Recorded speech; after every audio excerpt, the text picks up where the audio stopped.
So a couple of years ago, two friends of mine, had the opportunity to choose between going to Medjugorje and going to the party island of Magaluf.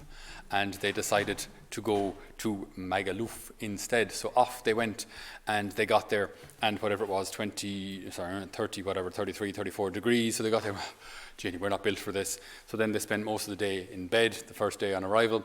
And then, because it's a party island, people tend to party until the wee hours of the morning. So like you start going out at midnight until like 6 in the morning and so on. And then, right. So they spend most of the day in bed and most of the night drinking, and then most of the following day, nursing the head, oh, Junie, now never again, but then doing the same thing the following night, and then the following day going, oh, Junie, and then maybe falling asleep in the sun and waking up with,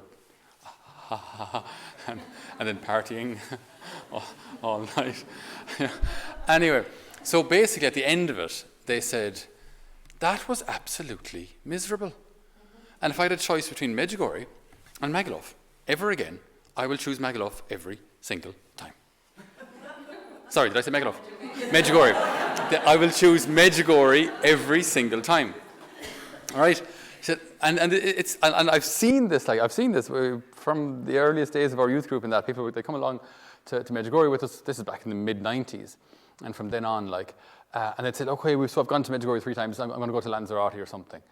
And then you meet up after, how'd it go? Yeah, it was good, got a nice tan in Lanzarote, but to be honest, then they'd say that they'd kind of be shocked at themselves. They'd say, but to be honest, Medjugorje is just way more fun.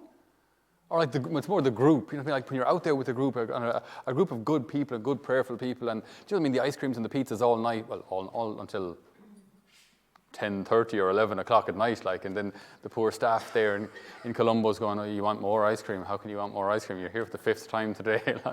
But it's really, it's like there's such a good, wholesome atmosphere, and beer is dog cheap, and no one cares. You might have one. It's just, there's such a healthy and wholesome atmosphere there.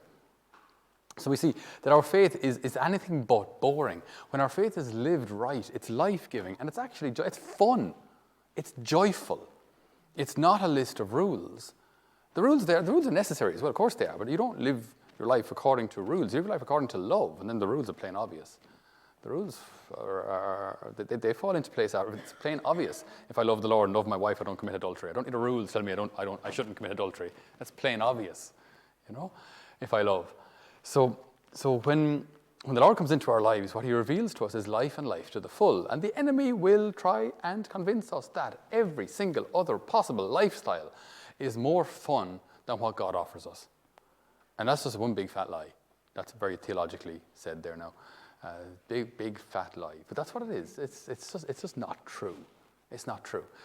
The gospel today about the darnel and the wheat is a very interesting one, because I don't know about you, maybe there's some better informed farmers out there, but I wasn't really sure what darnel and wheat, what the story is, how they look, I don't know.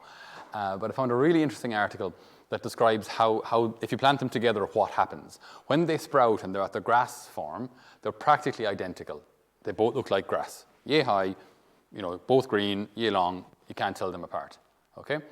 As they start to develop, the wheat grows at a slower rate because the wheat has a much heavier head. So the wheat is trying to fill the grain, whereas darnel shoots straight up, right? And darnel has no fruit, or very little fruit. And it's poisonous, incidentally. So it's got no fruit, it's poisonous, and it stands up tall. Because the head doesn't weigh down with the weight of the grains, it stands up tall and proud. So it towers when they're fully grown, then the wheat will grow up, and then the heads will start to bend when they're full of grain. Whereas the darnel will shoot straight up with nothing to show for all of its efforts. It's jet black, so it's a very kind of uninviting, unattractive looking plant as well. So no fruit, poisonous, and stands tall and proud for everyone to see. Unlike wheat, which grows slower and hangs its head bearing its fruit. Bringing us to another head-hanging saint whose surname is also like Magaluf, but Saint Charbel Magaluf, right, who we celebrate today. And you'll know the picture of him. You've probably seen it in churches or handbags or wherever. But this monk with his head bowed in humble prayer. And he's a fascinating Lebanese hermit, just a priest as well. The story of his life is one of relative poverty when he was young, and then he ran off anyway to become a hermit, a Maronite hermit. So he's Maronite Catholic, and very, very profound lover of Jesus and the Blessed Sacrament.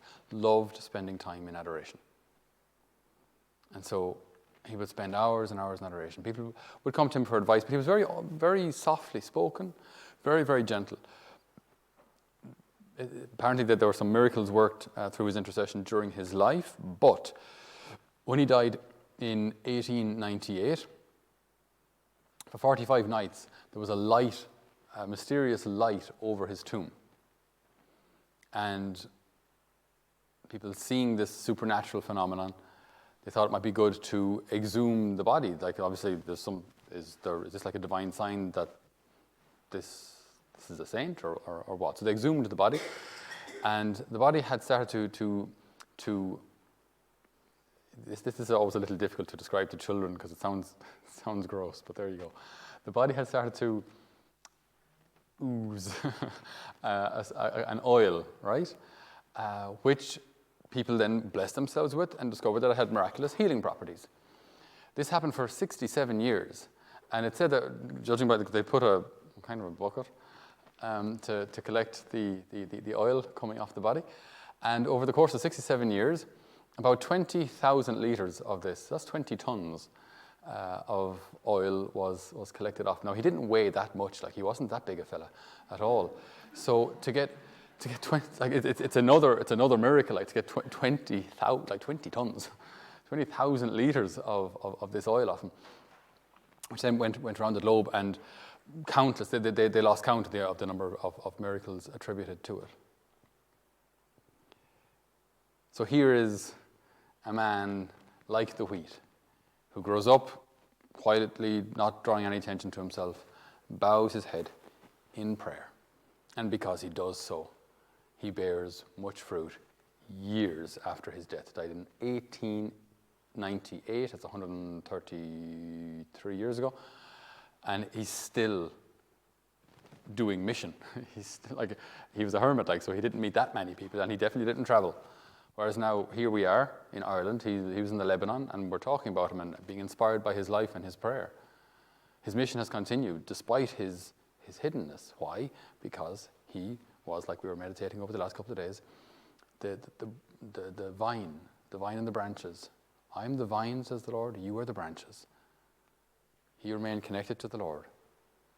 And then it's the Lord then who through him touches all the souls, converts, heals, draws them back. And Father Charbel knew how to get out of the way.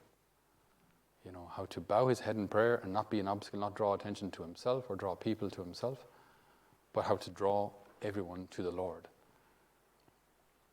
And so our faith it's life-giving, it's joy-giving, it's freeing, it's healing. It's a whole new way of seeing absolutely everything. You know, like a person who's living their faith, right? You get an ice cream on a hot day, right? A banana split, right? You get your banana, you split her down, you pop her out, cream, ice cream, some fruit just to consider it healthy, okay? And you're chawing into that, and you just think, my God, I thank you so much. This is amazing. So I thank you for these surroundings and for the people with me and for this amazing food. And now even your ice cream becomes a motivation for prayer and thanksgiving. It's so simple. It's just the simplest little thing, but it's now prayer.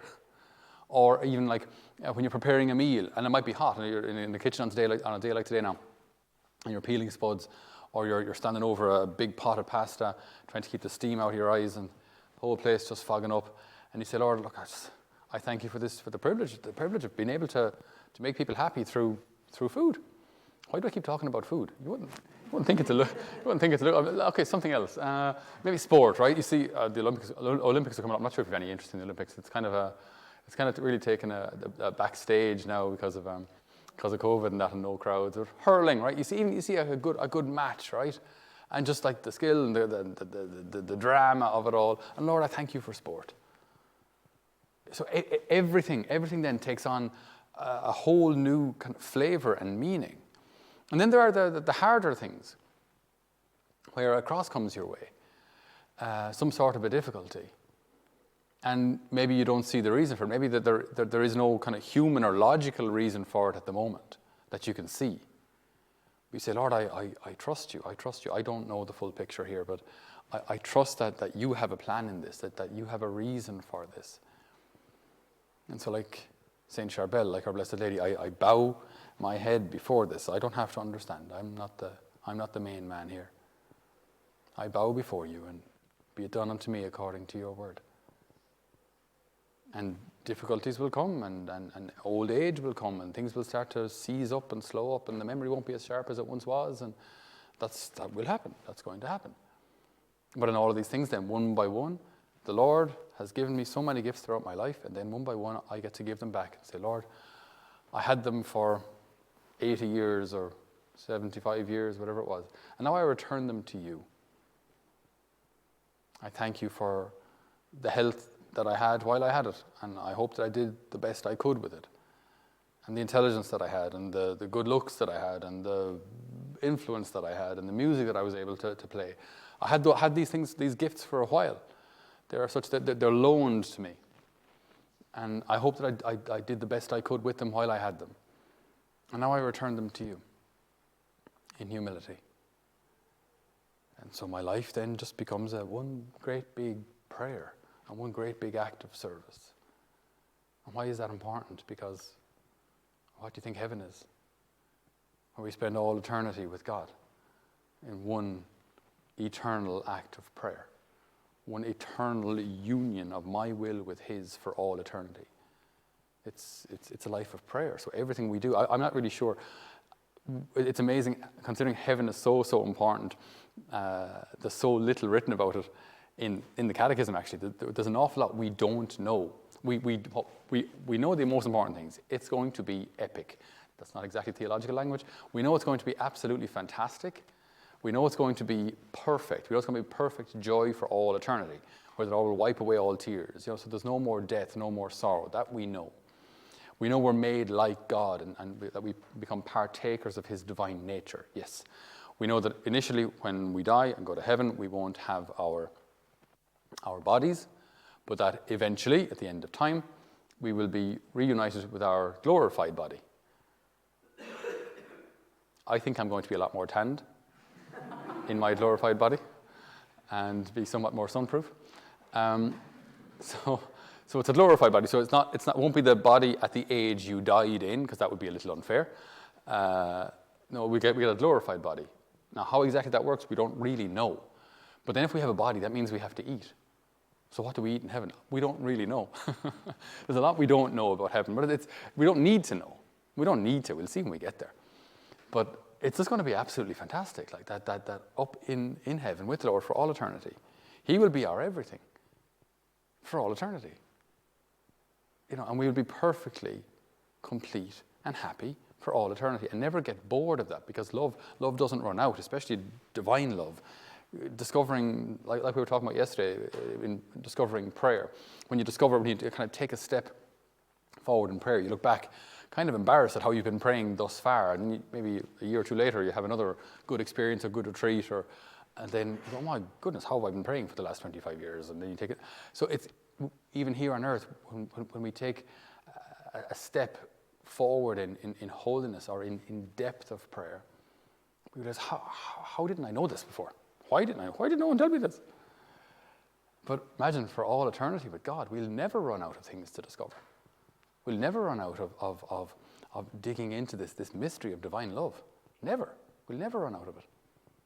So for all eternity, we're never going to get bored of God, ever.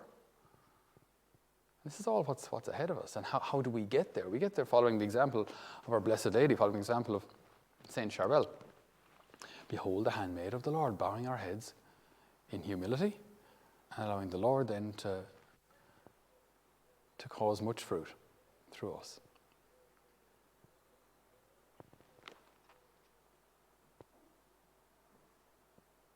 So we ask the good Lord today to fill us with that holy joy that we get to live a life here which is day after day a privilege and an honor to be able to walk with and serve the Lord and come to know him ever more deeply.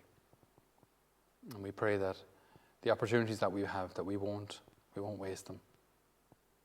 And as things become difficult and crosses come our way as well, that also in those we will still glorify the Lord and say with Job, the Lord has given, the Lord has taken away. Blessed be the name of the Lord. Amen.